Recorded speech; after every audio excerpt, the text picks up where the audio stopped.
on the front end. I have dedicated my life to persuading other young people to give up their arms.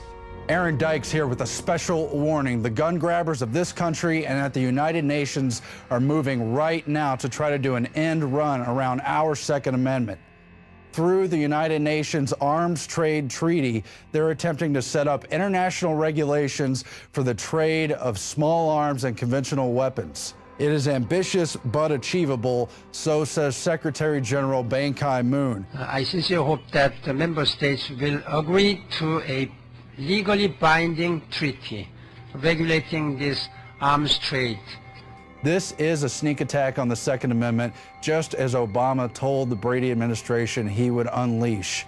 This is an attempt to use international regulations to put more bureaucratic red tape and other controls over the United States. Larry Bell warns in his Forbes column that it could enact tougher licensing requirements, create bureaucratic red tape for firearms ownership, could lead to confiscation and the destruction of, quote, unauthorized civilian firearms, could lead to the return of the ban of the trade, sale, and ownership of semi-automatic weapons, and further could give power to the International Gun Registry, which has already been partially set up through the United Nations. Worst, it undermines our overall national sovereignty, ceding even more power to the United Nations, of which we've already given much away, too much. Now, if it is signed, it would have to be ratified by the U.S. Senate. 2/3 of the Senate, and that's a major obstacle, particularly considering that any legislation to control firearms is explicitly unconstitutional. After all, we Americans do have the right to keep and bear arms. It's important to note that a year ago, Senator Jerry Moran of Kansas and 57 other senators signed a letter sent it to Obama telling him not to pursue any United Nations treaty that would affect our civilian ownership of firearms. And earlier this year, more than 120 members of the House issued a similar letter to Obama warning him not to violate our essential Second Amendment rights. But it's the fact that this United Nations treaty will use ambiguous language and easily interpretable language that makes it so dangerous. Number one, the Senate may not recognize the implications it has on domestic firearms ownership because it's worded in international language. And secondly, this treaty may be able to be ramped up over time like so many other international agreements. Just like all other aspects of our sovereignty, international globalists conspiring to change our way of life and create a new system they control have always recognized that a direct frontal assault on the United States Constitution is likely to fail because Americans have been on guard and because at least some in this country remain educated about our founding and about our important way of life. That is the very reason why they've set up the global government systems to do an end run around sovereignty.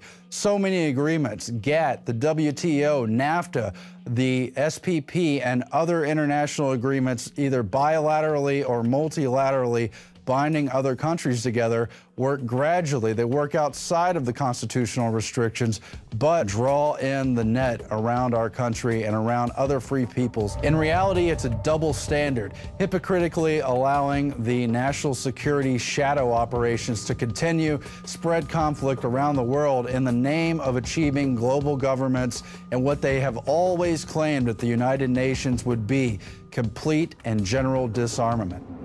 The United Nations has always been incompatible with the United States, its Constitution, and its way of life. It was set up to strangle sovereignty and merge nations into the one world government, where, among other things, the right to bear arms is not recognized. The United Nations has always been for a complete and general disarmament, not only of nations, but of its peoples.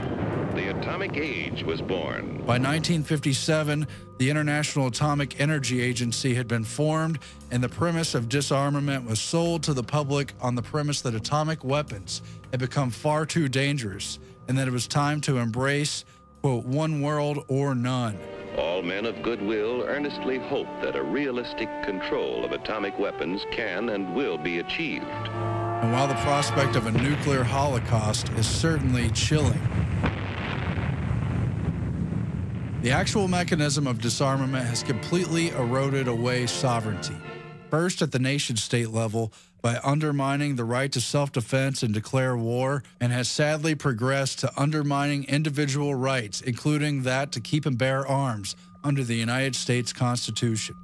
In 1959 and 1960, the United States took part in the United Nations 10-Nation Committee on Disarmament. It took on issues of international nuclear, chemical, and biological weapons. While it wouldn't last, it would lead to the formation, inside the United States, of the Arms Control and Disarmament Agency under the 1961 Arms Control and Disarmament Act. The legislation had been pushed for by the Skull and Bones globalist John J. McCloy. It, too, promised not to interfere with, restrict, or prohibit the acquisition, possession, or use of firearms by individuals. And yet, it was a long road and a tangled web. By 1963, the United Nations would achieve its partial test ban treaty. By 1968, the United States would fully enter into gun control legislation, passing the Omnibus Crime Control and Safe Streets Act, and later the Gun Control Act of 1968, modeled by Senator Dodd on Nazi Germany's gun control legislation from 1938. The United Nations would continue its disarmament track, setting up in 1969 the Conference on the Committee on Disarmament, which would later form the more permanent body, the Conference on Disarmament, set up in 1979. In 1972, it would pass a Biological Weapons Convention. As you know, the genesis of this treaty goes back a long time. For 2 decades, people have been campaigning on this issue. The United Nations was no longer content simply trying to disarm weapons of mass destruction. By the 80s and 90s, the United Nations began to take on conventional weapons. And in 1990, that included a treaty on conventional armed forces in Europe, followed by the beginnings of a register of conventional arms. Now, by 1993, Bill Clinton had passed the assault weapons ban inside the United States that would last 10 years. This clip can be extended to include up to 60 to 9 rounds. The next year, in 1995, Bill Clinton turned towards international gun control. Clinton would speak at the 50th anniversary of the United Nations, using the platform to beat the drums to go after conventional and small arms as well, telling them they should turn their swords into plowshares and hope for world peace. We must work on conventional weapons, from crime syndicates and drug cartels, each barrier to justice brought down, each sword turned into a plowshare.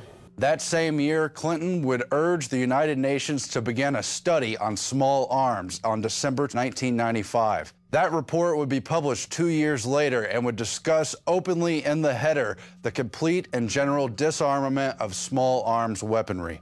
From that time forward, the United Nations would pass literally dozens of treaties and agreements, many of them dealing just in Africa, but all of them dealing with small arms, conventional weapons, parts for firearms, and even ammunition. The 2001 South African Development Community Protocol would not only take on so-called illicit trade of firearms, but would begin to curtail small arms ownership as well, creating a legal basis to deal with both legal and illegal firearms in South Africa. And by 2005, there would be an international tracing instrument set up and adopted generally at the United Nations level. From Bill Clinton in the 90s to President Calderon in Mexico in the years 2010 and 2009 to Hillary Clinton and Obama of the current administration, they have all blamed the, quote, illegal flow of weapons south as a tool to try to rein in the Second Amendment and create greater restrictions. I have never favored all-out ban on handguns. And just really brainwash people into thinking about guns in a vastly different way. Try as hard as we can to keep guns away from people who shouldn't have them. Looking to Fast and Furious, we could see how talking points about stopping the illegal flow of weapons, keeping weapons from getting in the hands of drug cartels and other violent non-state actors plays into the United Nations' larger attempt to rein in guns.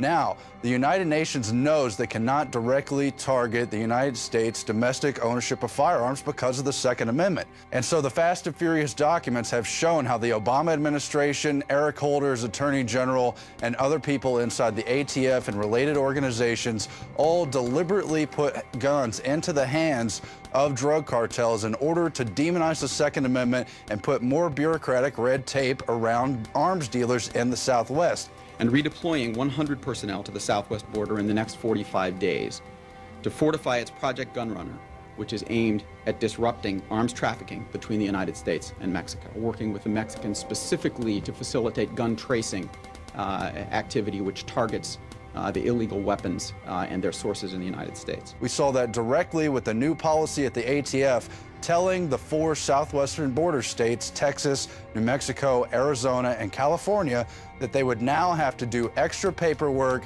and report directly to the FBI whenever someone bought more than 2 semi-automatic weapons. Now, here at the present 2012 United Nations Arms Trade Treaty, we further see the Mexican delegation telling the other representatives of the world that the Second Amendment is no excuse for not having, quote, product controls on products traded across borders.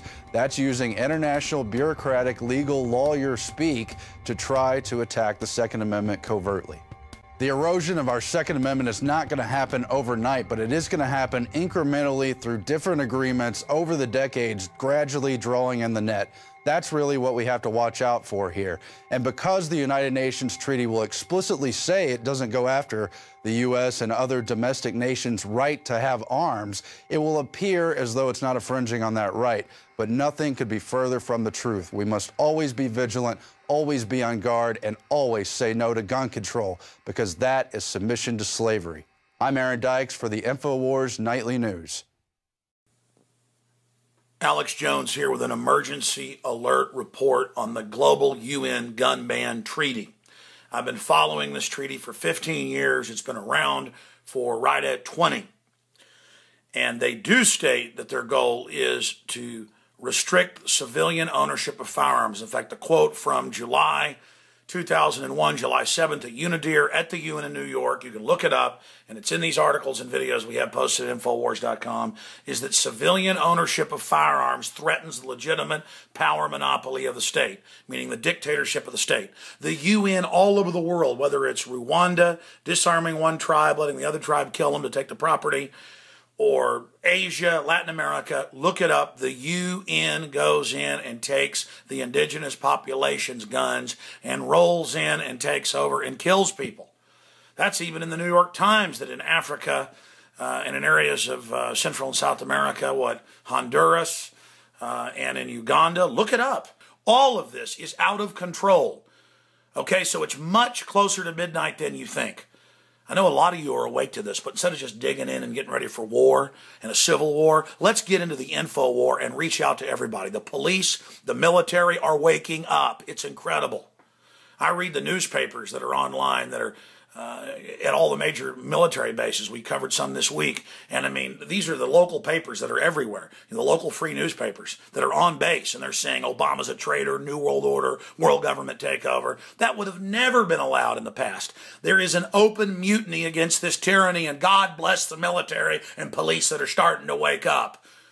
These globalists are dangerous. Go watch the interview we've got right here, where openly the weathermen were talking about killing 25 million Americans in re-education centers. Now they've got the Army setting up re-education centers and admitting it, and that's why the military is waking up and getting upset. They're being trained to take our guns. They know it's treason, and they need us to stand up publicly and support them, and more people need to step forward. They can't punish us all. They can't go after all of us. They can't imprison or kill us all. This is serious. This is a Mayday situation. I'm begging you. I'm begging you. I'm begging you to go research it for yourself. Everywhere this scum gets in control, they take the guns, they jack up the taxes, and they start putting people in labor camps. Research the murderous UN and who controls it.